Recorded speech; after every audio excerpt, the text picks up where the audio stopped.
शुक समान जो है वैराग्यधारी, गुरु वशिष्ठ सम योगेश भारी, महतमान्य जो कवि वाल्मीकि सा, नमन तव चरण सद्गुरु रामदासा।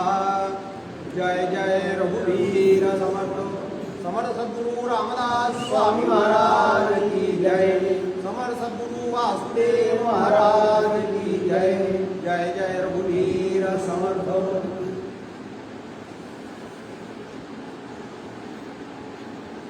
यहाँ की आराध्य दैवता प्रभु रामचंद्र, महारुद्र हनुमान जी महाराज, समर्थ सद्गुरु रामदास जी महाराज और उनकी जो शिष्य परंपरा चली आ रही है, कल्याण स्वामी जी से लेकर सद्गुरु वासुदेव महाराज तक की, सभी के चरणों में साष्टांग वंदन।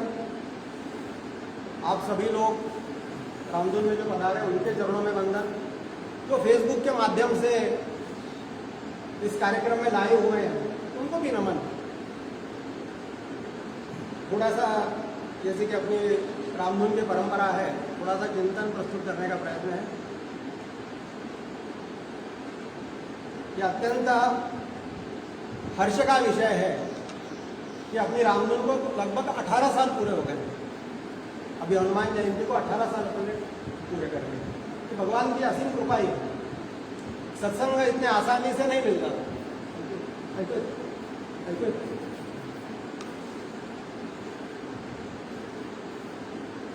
लेकिन पिछले वक्त 1 साल से लगभग कोरोना के काल की वजह से अपने रामधुन में व्यत्यय आया हुआ है। व्यत्यय में तो इतना ही व्यत्यय आया हुआ है कि बाहर के लोग जो हैं, इनकी इच्छा होती है, जो 500-600 के लगभग संख्या में यहाँ उपस्थित रहा करते थे, उनको उससे वंचित होना पड़ रहा है। लेकिन उन्हीं के आग्रह पर पिछली बार से हमने ये प्रयत्न है कि फेसबुक के माध्यम से कम घर बैठे वो लोग इससे जुड़ सकें। आइए थोड़ा सा चिंतन प्रस्तुत करते हैं।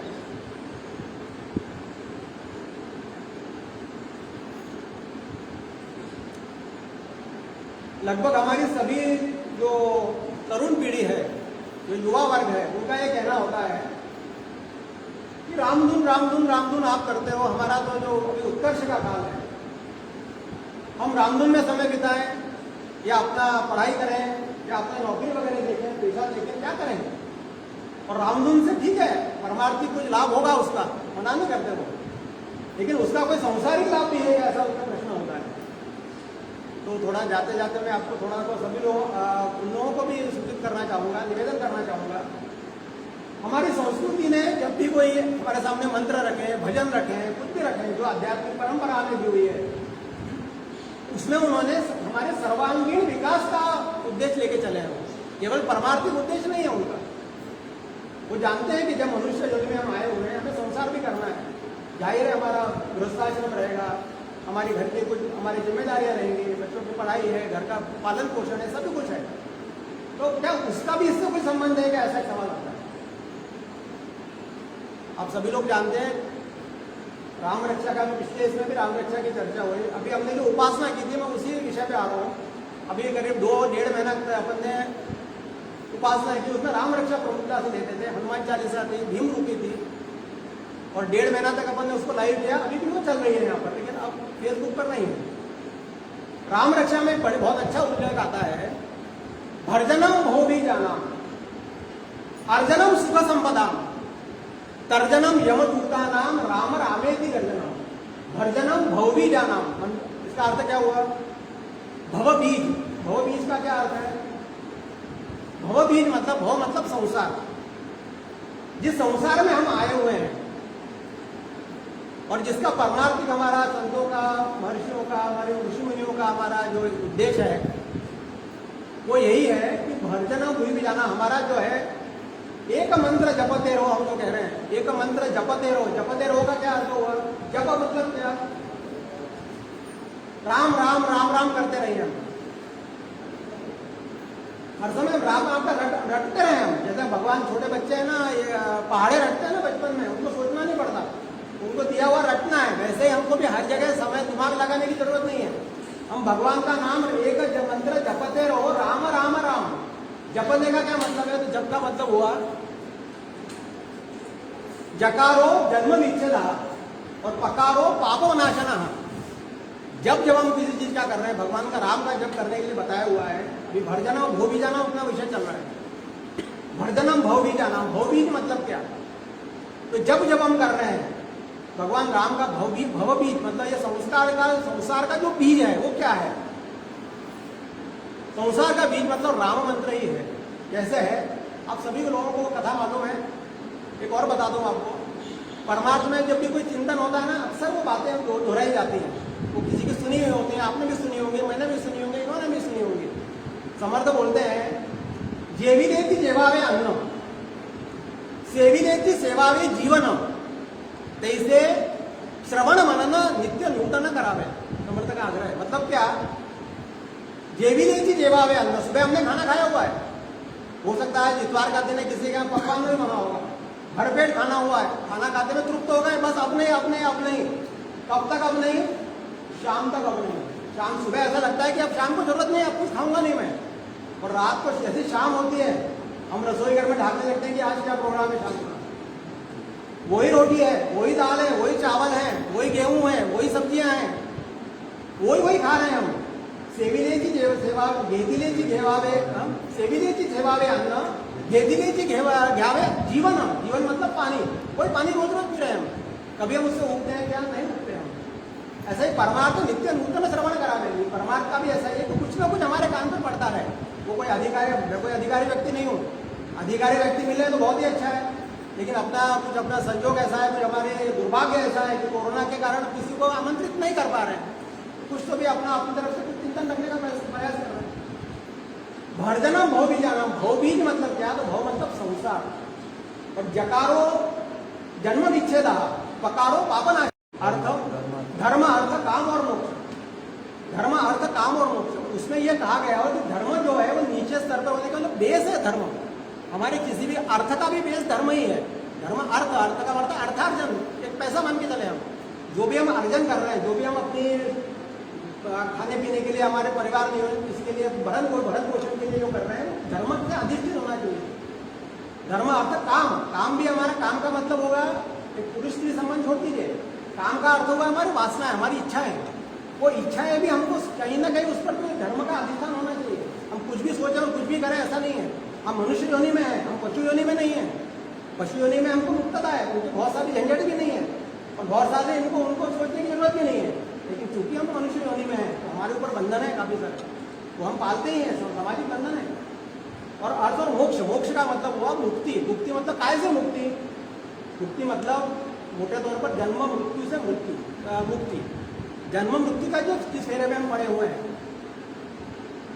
मैं भगवान का ये अंश होते हुए भी अपने कारणों से, अपने संकुचित कारणों से, मेरे अहंकार के वजह से मैं भगवान से अलग हुआ हूं और मैंने अपने को स्वयं को मैं सोचने लगा हूं। जो मैं कर रहा हूं, मैं मतलब क्या हूं? वास्तविक आपका और हमारा सबका मैं एक ही है, लेकिन चूंकि हमने शरीर अलग अलग धारण किए हुए हैं तो मैं शरीर को ही मैं अपना मैं मान रहा हूं। और अब मेरा सारा जो अध्यात्म के लिए, मेरा जो संसार के लिए, जो मेरा पारिवारिक के लिए, वो इस शरीर पर ही आधारित है। इसलिए शरीर संबंधों में, शरीर को सुख तो मैं भी सुखी, शरीर को दुख तो मैं दुखी, ऐसा मेरा कल्पना हो गई है। तो भरजनम भवबीजानाम का मतलब ये हुआ कि जो मेरा जो संसार में जिसमें मैं फंसा हुआ हूँ, तो 84 लक्ष योनि का ऐसा बताया गया है। ये मनुष्य देह मुझे जो मिला हुआ है 84 लक्ष योनियों के बाद मिला हुआ है। और इसका उद्देश्य क्या है? इसका उद्देश्य है कि मैं इनसे मुक्त हो जाऊं। मेरे को मोक्ष का एक चांस दिया हुआ है भगवान ने। मैं गृहस्थाश्रम करूं, मैं सारी जो आपको जो गृहस्थाश्रम की जो बंधन है वो सब पालते हुए मैं उत्कृष्ट गृहस्थाश्रम करूं।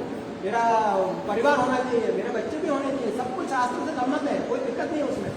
लेकिन ये करते हुए कहीं ना कहीं मेरे जीवन में मेरी जो उच्च ध्येय है वो मेरे उसका ध्यान मुझे भूलना नहीं है।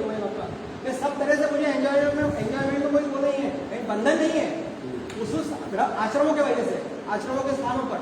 लेकिन ये करते हुए मुझे भगवान का मेरा जो अंतिम ध्येय है वो मुझे रोज याद ही रखना है। समर्थ का बहुत अच्छा वो है, अभी थोड़ी मैं पहले उसको भरजनम भव भी कर लो पूरा। भरजनम भव भी जाना, तो ये जो बंधन है जो बीज के वजह से, भरजनम का मतलब हुआ भूंजना।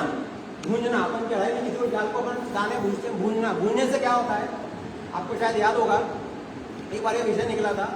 जो सन्यासी लोग होते हैं, हमारे महाराज जी जो थे, वो शाम के समय ना धान्य फलाहार करते थे। देखिए, एक तो हो गया उपवास, जिसमें उपवास की चीजें खाते हैं, एक हो गया हम जो भोजन करते हैं वो फुल भोजन हो गया, एक इसका दोनों का बीच का प्रकार है धान्य फलाहार। धान्य फलाहार का क्या अर्थ है? धान्य फलाहार का अर्थ यह है कि धान्य को भी हम भूज के खाएं। क्यों खाएं? तो भूज के खाने से, आज यदि आपको मालूम होगा, कोई भी बीज है, किसी भी पेड़ का बीज है, किसी भी धान्य का बीज है, यदि उसको हम भूज देते हैं, उसके पश्चात यदि हम उसको मिट्टी में डालेंगे और उसको पानी वानी देंगे तो वो दोबारा प्रस्फुटित नहीं होगा। तो इस बीज के माध्यम से जो हम अन्न खाते हैं, अन्न का ही हमारा जो वीर्य रेत जो होता है, ये सब अन्न से ही बनता है। तो वो हमारी जो वासनाएं हैं उनका क्षमन हो, इसके लिए जो धान्य होता है उसको भूज कर खाने से उसका क्षमन होता है, ऐसा एक मान्यता है। तो भर्जनम भव बीज आना, हमारे जो संसार का बीज है, जो संसार जिसकी वजह से हम बार बार अन्न हमको जन्म में लेना पड़ रहा है, उसको ये वो भूज देता है। क्या? राम नाम भूजता है। यदि हम राम नाम का रट लगाएं तो उसका भर्जन हो जाता है, भूजना अपवाप हो जाता है, अपने आप हो जाता है, जिससे वो दोबारा मतलब जो हम राम नाम ले रहे हैं, जिससे हम अन्न ग्रहण कर रहे हैं, इसीलिए हरि चिंतने अन्न से भी दलावे। हमारे यहाँ पद्धति है, हम श्लोक गाते हैं, जो पंक्तियां होती हैं उसमें श्लोक गा क्या करते हैं, क्यों करते हैं कि भगवान का चिंतन हो, मेरे हर रास के साथ में मेरा भगवान का नाम और वो मेरे उसमें जाए, जिससे मेरे अन्न के साथ में वो मिश्रण हो जाए और उसका जो परिणाम है, जो मुझे मिलना चाहिए, वो परिणाम, उत्कृष्ट परिणाम मुझे मिले, ये उसका उद्देश्य है। भर्जनम भव बीजाना। अब सवाल ये आता है कि भर्जनम भव बीज से और राम नाम का क्या मतलब है? ये भी तो रिलेशन होना चाहिए ना। ठीक है, भर्जनम भव भज वो नहीं होगा, राम नाम से क्या मतलब है? आपको मालूम होगा, शंकर जी ने, महादेव जी की जो समर्थ रामदास जी ने आरती की हुई है, उसमें वो शब्द अंत में कहते हैं, शतकोटि जे बीज वाच्य उच्चारी आणि रविकुल टिळक राम दासा अंतर्या। अर्थात क्या? शतकोटि का जो मतलब, शतकोटि क्या है? शतकोटि प्रविस्तरम, शतकोटि प्रविस्तरम मतलब क्या है? तो ये राम कथा जो है, ये शतकोटि इसमें है, मतलब रामायण जो आदि काव्य है, जो मूल काव्य कवि है, उसका ऐसा माना गया कि शतकोटि श्लोकों में वो है। और ऐसा हुआ कि देव, दानव और मानव, आपने सुना हुआ है, फिर भी थोड़ा सा उसको कर रहा हूँ। देव, दानव, मानव, इनमें तीनों में लड़ाई हुई। जब वो निकला वहां से, समुद्र से निकला, ऐसा मान्यता है कि समुद्र मंथन से निकला, वो तीनों के हाथ में लगा, तीनों लड़ने लगे कि यार रामायण हमको चाहिए, रामायण हमको चाहिए, रामायण हमको चाहिए। लेकिन वो बाद में लड़ाई होने लगी, तो बोलिए ऐसा नहीं चलेगा, ऐसा किसी अधिकारी व्यक्ति के पास हम जाएं कि जो इसका तीनों का हमको इसका निराकरण करे हमारी लड़ाई का, किसके पास जाए? अब इससे बड़े आचार्य क्या होते हैं जो 24 घंटे भगवान के नाम में, तो महादेव पार्वती, महादेव जी के सामने आए, भगवान महादेव जी के पास में आए। वो बोले ठीक है, बोले ऐसा है, मेरे को सभी लोग वो हैं, मैं किसी में भेदभाव नहीं करता, आप असुर हो, सुर हो, मानव हो, मेरे लिए सब समान है, तो मैं ऐसा करता हूँ, इनके तीनों के बराबर हिस्से कर देता हूँ। उन्होंने जो 100 कोटि था उनको पहले 33 कोटि में कर दिया, अब बचा 1 कोटि, उसको 33 लाख कर दिया, 1 लाख बचा, फिर 33 हजार कर दिया, फिर बचा 1,000 को फिर 330 ऐसे कर दिया, फिर 10 बचा, फिर 1 बचा, अंत में जाके अब उसमें ऐसा है कि श्लोक में भी अपने ऐसे वो कहावत है कि जो श्लोक है वो एक उसका काव्य प्रकार है, 32 श्लोकों का होता है, वो अपने राम रक्षा उसी में है, मैं बता रहा हूँ। तो वो 32 श्लोकों में से 30 श्लोक जब 32 बचे तो 10 हो गए, बचा 1 श्लोक, अपना 1 श्लोक बचा, उसमें भी 32 होते, फिर हो गए 10 कर दो, अब बचा 1 शब्द। वो शब्द कौन सा था? वो राम ये शब्द था। आइए राम ये शब्द था, और राम जो शब्द है वो बोले ये नहीं दूंगा मैं, और ये शब्द जो है ये मेरा मेहनत आना है, ये तो मैंने ब्रोकरेज किया हुआ है, जो मैंने आपको जो ये तीनों को डिवाइड करके दिया हुआ है, बस आसन होंगे, आसन क्या जो अब ये मैं किसी को नहीं दूंगा, तो वो अंतिम शब्द था राम। और राम को मैंने शतकोटि के बीज, मतलब शतकोटि रामायण जो पूरा है, मतलब जो पूरा भव का जो है उसका बीज माना हुआ है। राम नाम जो है हमारे भवसागर का बीज मंत्र है। तो वो जो बीज में भर्जनम भव बीजा नाम अर्जनम सुख संपदा, जो लोगों का जो हमारे तरुण पीढ़ी का है, युवा पीढ़ी का जो मुख्य वो है कि अर्जनम सुख संपदा। ऐसा नहीं है कि सिर्फ भगवान का नाम लेने से आप मोक्ष हो जाएगा, आपको मुक्ति हो जाएगी। आपके घर में जो जो आपकी इच्छा है, जो जो वांछना है, आपकी जो धर्म अधिष्ठित होनी चाहिए, वो यदि धर्म से अनुसार नहीं होगी तो नहीं मिलेंगे आपको। इसीलिए जो मिल रहा है मुझे, जो मेरे पास है, वो मेरे को भगवान की कृपा से मिला हुआ है, वो धर्माधिष्ठित ही है, उनकी कृपा से मिला हुआ है। जो मेरे पास नहीं है उसके लायक मैं नहीं हूँ, मैं बेकार उसके पीछे पढ़ूँ, उनको मालूम है मुझे क्या देना है, मुझे क्या चाहिए इससे मतलब नहीं है, मेरे लिए क्या अच्छा है इसका सदगुरु और भगवान राम जी ये ध्यान रखते हैं, और उन्होंने मुझे दिया है उतना, और उसमें मुझे संतुष्टि मेरी रहनी चाहिए।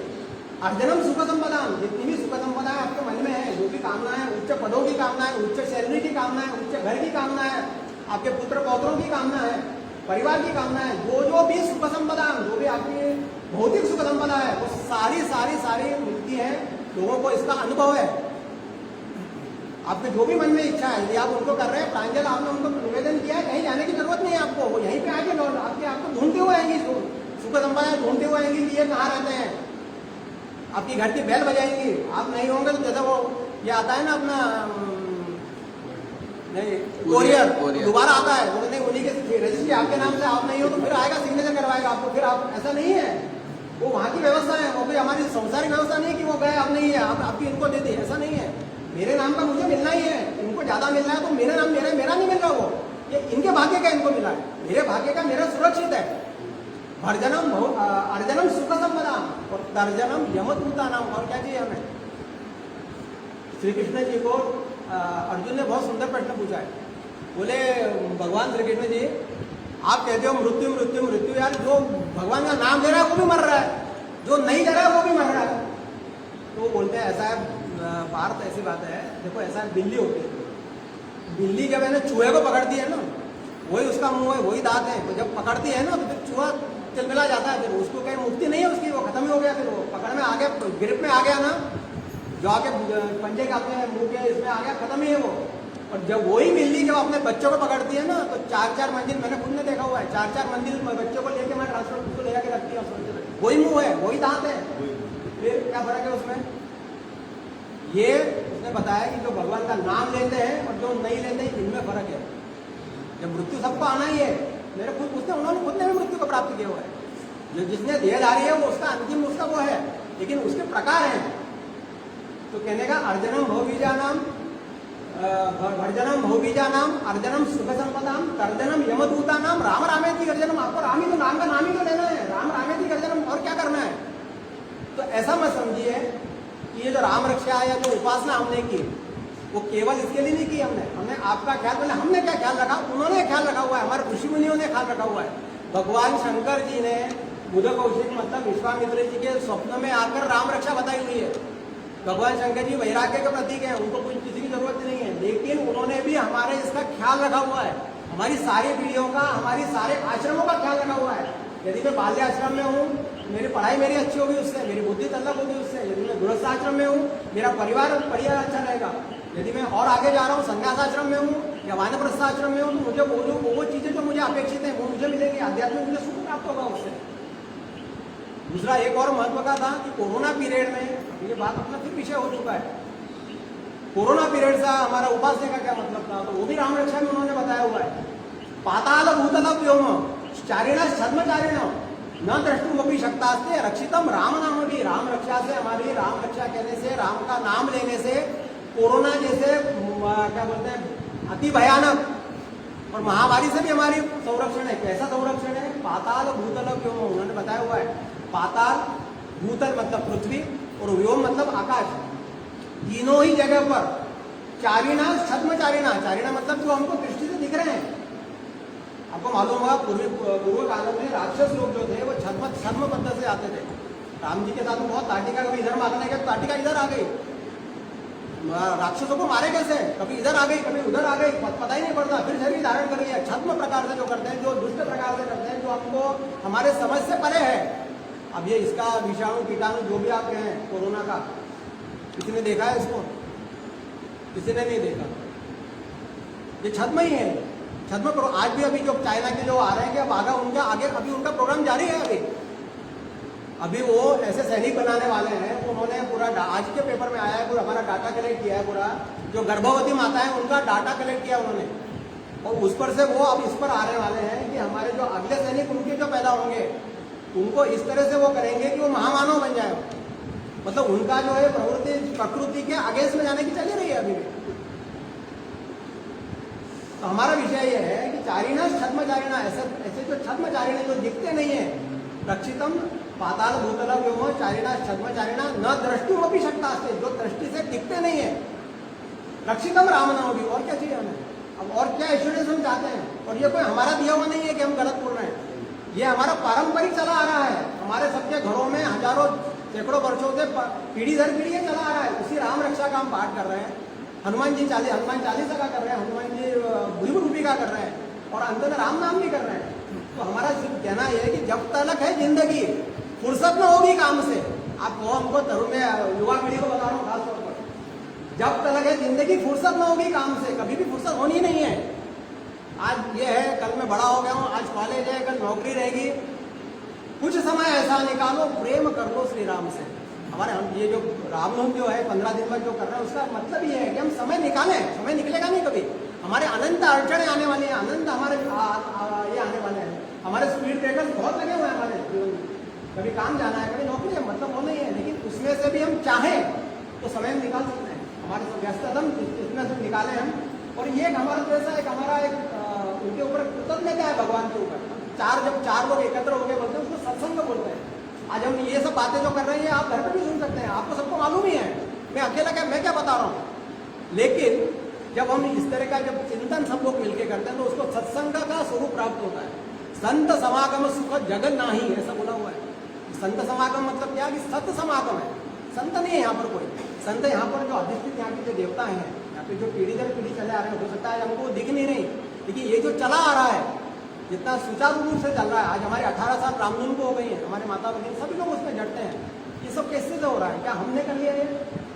ये उनकी कृपा से ही हो रहा है। तो संतों का तो यहाँ पर वास है ही, प्रभु आराध्य देव यहाँ पर है। और संत समागम क्या होगा? संत समागम सुख जग नाही, और नहीं दरिद्र सम सुख जग माही। ये हमारी, हम इसलिए यहाँ पर बैठे हुए कि हमारी दरिद्रता समाप्त हो। कौन सी दरिद्रता है हमारी? तो दरिद्रता हमारी है कोपी दरिद्रा। यम जी को नचिकेता ने प्रश्न पूछा है कि कोपी दरिद्रा, यम जी ने नचिकेता को पूछा हुआ है कोपी दरिद्रा। तो उन्होंने बोला यस्य तृष्णा अनंत, जिसकी तृष्णाएं जो है, जिसकी इच्छा है, जो वासनाएं हैं, जो अनंत है। पहले मेरी पढ़ाई अच्छी हो, फिर मेरा घर अच्छा हो, फिर नंबर मेरे अच्छे आए, फिर मैं अच्छे कॉलेज में जाऊँ, फिर अच्छे कॉलेज से अच्छे इसमें पास हूँ, फिर नौकरी अच्छी लगे, फिर नौकरी के बाद छोकरी अच्छी मिले, छोकरी के बाद पुत्र अच्छे हो, परिवार अच्छा हो, घर के लोग सब अच्छे हो, नौकरी बढ़िया हो, गाड़ी हो, छोटी गाड़ी है तो बड़ी हो जाए, बड़ी है तो ये हो जाए, 2 बेड का है तो 3 बेड हो जाए। अनंत तृष्णा है, खत्म ही नहीं हो रही है, खत्म ही नहीं हो रही। कहीं तो भी जाके हमको सोचना पड़ेगा कि ये मिलने के बाद में रिटायरमेंट हो गया, सारा पैसा मेरा आ गया, मैंने इधर जमा कर दिया, उधर कर दिया, उधर कर दिया, अब तो शांत रहूँ मैं। अब रोज में यदि एफडी निकाल के कम मैच्योर हो रहे हैं, कम मैच्योर उसमें परेशान हो गए। आज इंटरेस्ट कितना हो गया? 7.4 हो गया, आज कितना हो गया? 6.7 हो गया। तृष्णाएं बढ़ रही हैं। हम कभी भी कहीं तो भी हमें रुकना पड़ेगा, कहीं तो भी हमें सोचना पड़ेगा कि मैं कहाँ जाकर मैं संतुष्ट होगा। हम अपने जीवन की कुछ लाइनें खींच लें, वो हम अपने पैरामीटर्स बना लें कि ये मिलने के बाद मैं संतुष्ट हो जाऊँगा। नाती हो गए, पोती हो गए, शादी हो, सब कुछ हो गया, लेकिन मुझे ऐसा लग रहा है कि अभी आगे और अभी आगे बढ़। तो भगवान राम नाम का जो है, नाम जो है, ये सब संसार का सार है। और दूसरा एक बताता हूँ, एक और सुंदर एक उसमें चिंतन आता है। तुलसीदास जी कह रहे हैं, अभी अपना विषय बीच में मैंने एक छूट गया था, क्या छूट गया था मुझे याद नहीं, हर जगह बहुत थी, उस समय कुछ बात चलिए। तुलसीदास जी कह रहे हैं, हाँ, समर्थ रामदास जी का बहुत अच्छा ये है कि नाना फड़े पक्षी खाते। आपने सुना हुआ है, मैं अक्सर मेरे प्रोफेशन में रहता है, मुझे अच्छी लगती है क्योंकि वो, इसलिए मैं अक्सर कहता हूँ, नाना फळे पक्षी खाती तेने तया होय तृप्ति, परित्याग चकोराचे चित्ती अमृत बसे। मतलब क्या कि नाना फळे पक्षी खाते, मतलब जितने भी पक्षी हमारे यहाँ पर हैं, पंछी जो हैं, तो कुछ न कुछ फल फूल खा के अपना पेट भर लेते हैं। कोई तोता होगा तो कोई जामफल खाएगा, कोई मिर्ची खाता है, वगैरह वगैरह जो भी फल है, पत्तियां हैं, खा फूक के अपना पेट भर लेते हैं। तेने तया होय तृप्ति, उनकी तृप्ति हो जाती है, तृप्त हो जाते हैं, वाह वाह वाह बढ़िया। परित्याग चकोराचे चित्ती अमृत बसे, मतलब क्या हुआ, एक उसमें ऐसा पक्षी है, एक चातक है या चकोर, आप दोनों में से किसी को भी ले लीजिए। यदि चातक है तो चातक है ना, ऐसा कल ही मैंने व्हाट्सएप पर एक देखा, एक बड़ा बढ़िया फोटो आया था कि चातक है ना, आस में बैठा हुआ है, वो फैलाया हुआ है। वो स्वाति नक्षत्र का, पूरे साल भर में स्वाति नक्षत्र आता है, हमारे बारिश के दिनों में आता है वो नक्षत्र। उस नक्षत्र में जो भी पर्जन्य होता है उसी की बूंदे ही वो ग्रहण करता है। उसे पानी भरा आप चांदी के गिलास में दे दीजिए, कटोरे में दे दीजिए, तो पानी नहीं पिएगा वो। चूजी है वो, उसके दिमाग में है कि मैं स्वाति नक्षत्र का ही पानी पीऊंगा। आप उसको गंगा जल भी देंगे तो भी नहीं पिएगा वो। तैसे संसारीचे जन्म, समर्थ कह रहे हैं आगे। और उन्होंने ये उदाहरण किस लिए दिया है कि तैसे संसारीचे जन्म पाहे संसाराची वास, परंतु ते भगवंताचे जन्म भगवंताची इच्छिती, उनका ये कहना है। इसलिए हमको कहाँ ले जा रहे हैं वो? तैसे संसारीचे जन, हम लोग संसार के जन हैं, जो सब लोग कर रहे हैं वही हम कर रहे हैं। हो सकता है आपके यहाँ पूड़ी बनी हो, मेरा रोटी बनी है, खाना पीना वही बंगला है, आपका 2 BHK होगा, मेरा सिंगल BHK होगा, इनका 3 BHK होगा, यही फर्क है। आपकी गाड़ी टोयोटा होगी, मेरी इनकी मारुति होगी, मेरे पास साइकिल, यही फर्क है। सबको चाहिए वही। मेरे पास मुझे मिला नहीं इसलिए मेरी साइकिल है, स्कूटर है, तो मैं भी कार में लेता। तैसे संसारी जो ना पाए संसाराची वास, हम संसार में उलझे हुए हैं, ये चाहिए वो चाहिए वही उलझे हुए हैं। परंतु ते भगवंताचे जन, वो कह रहे हैं भगवंताचे जन मतलब कौन? जो संत लोग हैं। परंतु ते भगवंताचे जन भगवंत की इच्छा थी, उनका ध्येय उनका जीवन का ये है कि मुझे भगवान ही चाहिए, मुझे और कुछ नहीं चाहिए। एक छोटी सी बात है, एक माँ है, सुबह का समय अपने काम में लगी हुई, छोटा सा बच्चा है, बच्चा वहां पर खेल रहा है, पति ऑफिस में गए हुए हैं, अपना घर का काम कर रही है, बच्चा रो रहा है।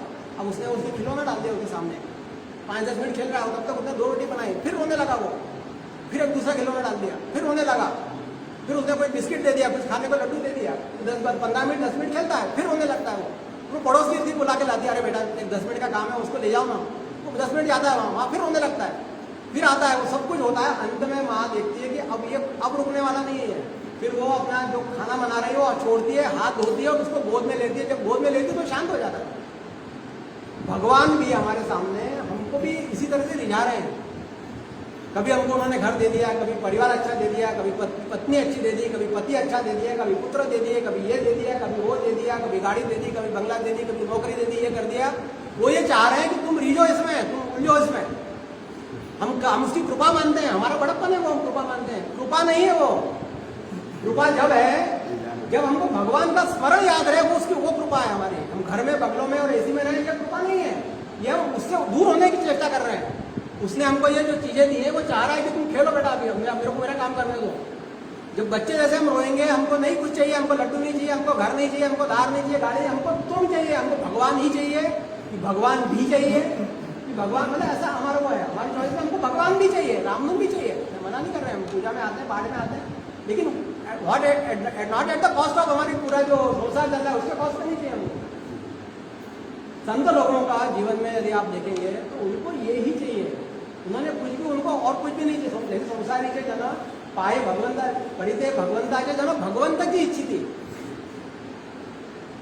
हमारे इसमें जीवन में राम नाम, तुलसीदास जी कह रहे हैं राम नाम आप कहोगे तो हमारा मन नहीं लगता, क्या करें? तरुण पीढ़ी हमारी कहेंगे कितना राम नाम ले, मन नहीं लगता हमारा। अरे ना लगने दो मन। स्कूल में जाते समय मन लगा था क्या? रोते हुए गए थे नहीं स्कूल, साल पर वहां बच्चे लेके जाती है, चल चल स्कूल चल स्कूल चल, नहीं कैसे जाएगा, रोएगा कैसे? जाना पड़ेगा, वहां बैठ कर रो, घर पे नहीं जाना। एक दिन ऐसा आता है कि हम माँ हमको बोलती है आज मत जा, बारिश हो रही, तो बोले तुम्हें क्या मालूम, मेरा टेस्ट है, मुझे जाना पड़ेगा।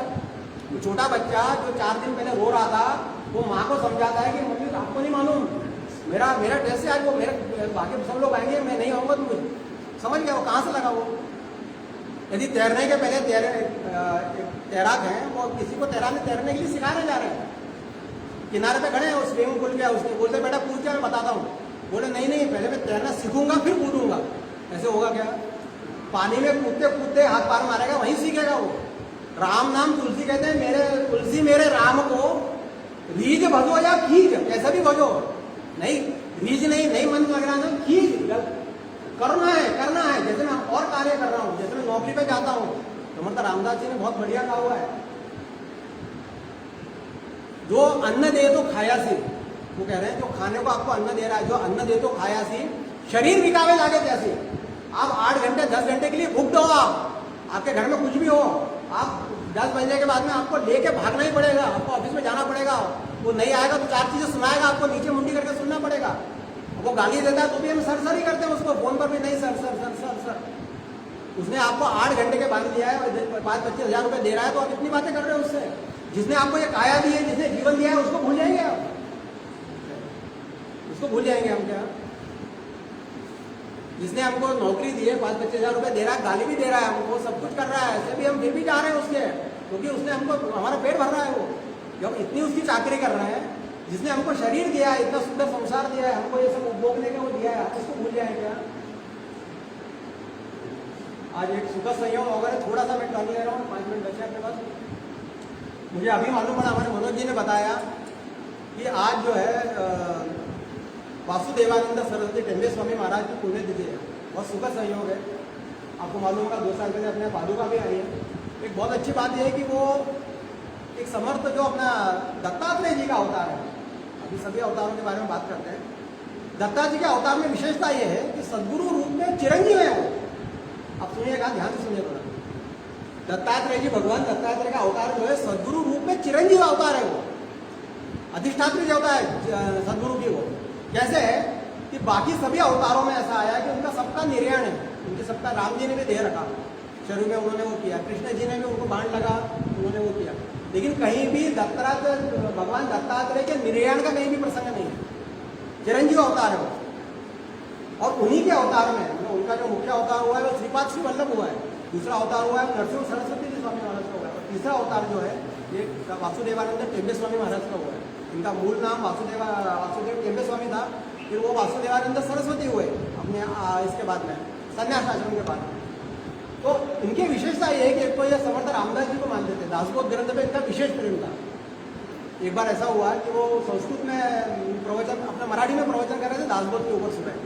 ग्वालियर के हमारे कोई गोविंद शास्त्री करके थे, वो वहाँ पर गए और बोले महाराज जी सब बढ़िया है, आप इतने विद्वान हैं, बहुत विद्वान थे, सारी भाषाओं का ज्ञान था, सारी कलाओं का ज्ञान था, सारी मंत्र तंत्रों का सबका ज्ञान था, मतलब अद्भुत चरित्र है, और छोटी सी मूर्ति है तिगनी सी, और आप देखेंगे तो ऊपर से पूरा कोई वस्त्र नहीं, सिर्फ पंचा, एक दंड हाथ में और कमंडलू और थोड़ा सा बस बाकी कुछ भी नहीं, सामान चप्पल जिंदगी में पहनी नहीं उन्होंने, और आप भ्रमण आज से तो हिमाचल भ्रमण किया हुआ है। तो ऐसा ये व्यक्तित्व था। और वो दासबोध का प्रवचन दे रहे थे, शाम को उन्होंने तो बोले कि महाराज जी आपको शोभा नहीं देता है कि क्या आप दासबोध वगैरह पे मराठी ग्रंथ में हिंदी में कर रहे हो, देवनागरी में कर रहे हो, आपको संस्कृत को लेना चाहिए। महाराज जी को बुरा लगा, कुछ बोले नहीं। और शाम के समय वो संस्कृत में प्रवचन कर रहे थे, उस समय बैठे थे, और एक ऐसी कोई लाइन आई तो वो रुक गए वहाँ पर। बोले गोविंद शास्त्री सुबह आपने मेरे को टोका था, मुझे बताइए इस लाइन में और जो सुबह मैंने मराठी में बोली थी उसमें क्या फर्क है? आप बोले आपका दुर्दैव है आपका। उन्होंने बताया, महाराज जी ने उनको सबके सामने झाड़ा, बोले आपका दुर्दैव है कि इतना विद्वान होते हुए आपको है ना भगवान हनुमान जी महाराज ने लिखा हुआ दासबोध, उनके शब्द है ये, समर्थ रामदास जी का नहीं मानते, वो हनुमान जी महाराज ने लिखा हुआ दासबोध कह रहे हैं। बोले हनुमान जी महाराज ने लिखा हुआ दासबोध आपको क्षुल्लक लगता है, आपको गौण लगता है, आपका दुर्दैव है, आप अपने आप को देखिए जरा। जिस समय उनका देहांत हुआ, जिस समय उन्होंने समाधि ली, एक और बताता हूँ आपको कि ऐसे बहुत सारे संत हुए जिनके इसमें है ना, जो जैसे समर्थ रामदास जी हैं, अब एक उनका सद्गुरु के प्रति एकरूपता की कोई बात ही नहीं है, लेकिन समर्थ रामदास जी राम के पीछे पड़े रहे। लेकिन इनके इसमें विशेषता यह आती है कि भगवान दत्तात्रेय ने पूरे जीवन भर इनको पीछा नहीं छोड़ा है। अब तुम ये करो, अब तुम ये करो, अब तुम ये करो, जब बनना चाहते हैं ना, अपन कहेंगे ना यार मैं तो परेशान हो गया, एक सास किसी इसको करे तो कैसे परेशान हो गया, बाप बेटे को करे तो वो कहेगा ना, बाप बेटा कहेगा अरे मेरे बापू से परेशान हो गया। तो इतना किया है इनको, पर अब ऐसा करो, अब ऐसा करो, अब तुम उठो मत, खाओ मत, अब जिसो मत, और ये लड़ते थे, उनसे लड़ाई होती थी। एक रूप था अपने दास से भी। तुलसीदास जी का बहुत सुंदर दोहा है कि